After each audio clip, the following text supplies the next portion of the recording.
Hello દોસ્તો, સ્વાગત છે તમારું ગુજરાત ઓનલાઈન સહાયક ચેનલની અંદર। દોસ્તો, આજના વિડીયોમાં હું વાત કરવાનો છું કે તમે ઘરે બેઠા ઓનલાઈન મોબાઈલથી 5 મિનિટની અંદર રેશન કાર્ડની અંદર ઈ-કેવાયસી કેવી રીતે કરી શકો છો। દોસ્તો, રેશન કાર્ડની અંદર ઈ-કેવાયસી કરવાની જે છેલ્લી તારીખ છે સરકાર દ્વારા 31 માર્ચ 2025 નક્કી કરવામાં આવી છે।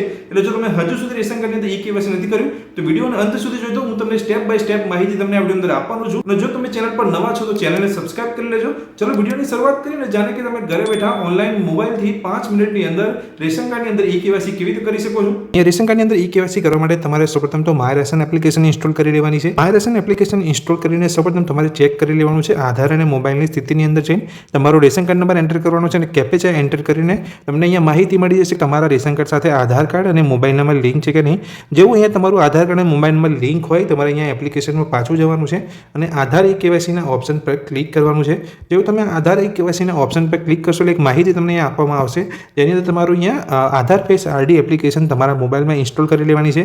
આધાર ફેસ આરડી જેવી એપ્લિકેશન તમે ઇન્સ્ટોલ કરી લેશો તમારે નીચે આવવાનું છે અને કેપ્ચા બોક્સ પર ટિક કરીને તમારે કાર્ડની વિગતો મેળવો ઓપ્શન પર ક્લિક કરવાનું છે। જેવું તમે કાર્ડની વિગતો મેળવો ઓપ્શન પર ક્લિક કરશો એટલે તમને અહીંયા રેશન કાર્ડ નંબર પૂછવામાં આવશે અને તમારો કેપ્ચા તમને અહીંયા પૂછવામાં આવશે। જે કેપ્ચા છે તમારે અહીંયા એન્ટર કરી લેવાનો છે।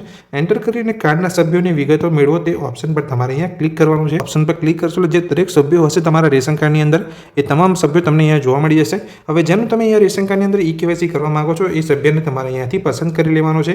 અહીંયા હું મારું રેશન કાર્ડની અંદર ઈ-કેવાયસી કરી રહ્યો છું એટલે મારું નામ અહીંયા સિલેક્ટ કરી લઈશ।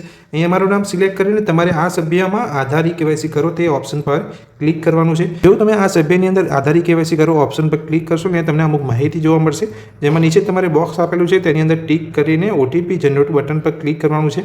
જેવું તમે ઓટીપી જનરેટ બટન પર ક્લિક કરશો એટલે તમારા મોબાઈલ પર ઓટીપી આવી જશે જે તમારો અહીંયા આધાર કાર્ડ સાથે જે લિંક હશે મોબાઈલ એ ઓટીપી તમારે અહીંયાથી લઈને તમારે અહીં ઓટીપી એન્ટર કરી લેવાનો છે। ઓટીપી એન્ટર કરીને ઓટીપી ચકાસો બટન પર તમારે ક્લિક કરવાનું છે। જેવું તમારે ઓટીપી અહીંયા વેરીફાઈ થઈ જશે એટલે તમને અહીંયા પૂછવામાં આવશે કે તમે તમારું પોતે અહીંયા ઈ-કેવાયસી કરી રહ્યા છો કાં તો તમારા જે રેશન કાર્ડની અંદર તમારા જે પેરેન્ટ્સ છે તેમનું તમે ઈ-કેવાયસી કરી રહ્યા છો। જો તમે પેરેન્ટ્સનું તમારું ઈ-કેવાયસી કરી રહ્યા છો તો તે લોકોનો જે મોબાઈલ નંબર હોય એ તમારે એન્ટર કરવાનો છે। તમે જાતે તમારું અહીંયા ઈ-કેવાયસી કરી રહ્યા હોય પોતે કરી રહ્યા હોય તો તમારો મોબાઈલ નંબર અહીંયા એન્ટર કરવાનો છે અને જનરેટ ઓટીપી પર ક્લિક કરવાનું છે। અહીંયા જનરેટ ઓટીપી પર જેવું તમે ક્લિક કરશો જો ઓટીપી નથી આવતો તો આધાર અને મોબાઈલની સ્થિતિની અંદર તમારો જે મોબાઈલ નંબર લિંક હશે એ મોબાઈલ નંબર પર તમારો ઓટીપી આવશે અને જો ના લિંક કરેલો હોય મોબાઈલ નંબર તો તમે મોબાઈલ સેટિંગના ઓપ્શનમાં જઈને તમારો મોબાઈલ નંબર લિંક કરી શકો છો। મોબાઈલ સેટિંગના ઓપ્શનમાં જઈને મોબાઈલ નંબર લિંક કરી લેશો તો તરત તમારે ફરીથી અહીંયા આધાર ઈ-કેવાયસીની પ્રોસેસ કરવાની છે।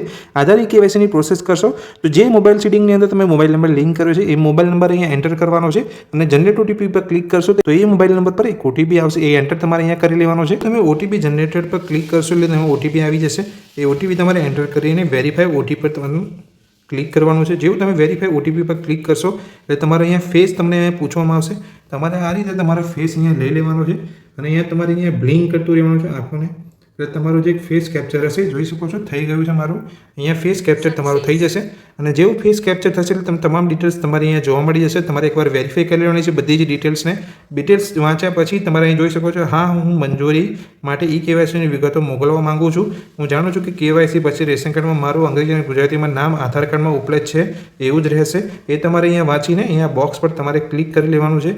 બોક્સ પર ક્લિક કરી લીધા બાદ મંજૂરી માટે વિગતો મોકલો તે ઓપ્શન પર તમારે ક્લિક કરવાનું છે। જેવું તમે મંજૂરી માટે વિગતો મોકલો તે ઓપ્શન પર ક્લિક કરશો એટલે તમારું અહીંયા જે રેશન કાર્ડની અંદર ઈ-કેવાયસીની જે પ્રોસેસ છે અહીંયા પતી ગઈ છે અને તમારી જે રેશન કાર્ડની અંદર ઈ-કેવાયસીની રિક્વેસ્ટ અહીંયા સેન્ડ કરી દેવામાં આવી છે।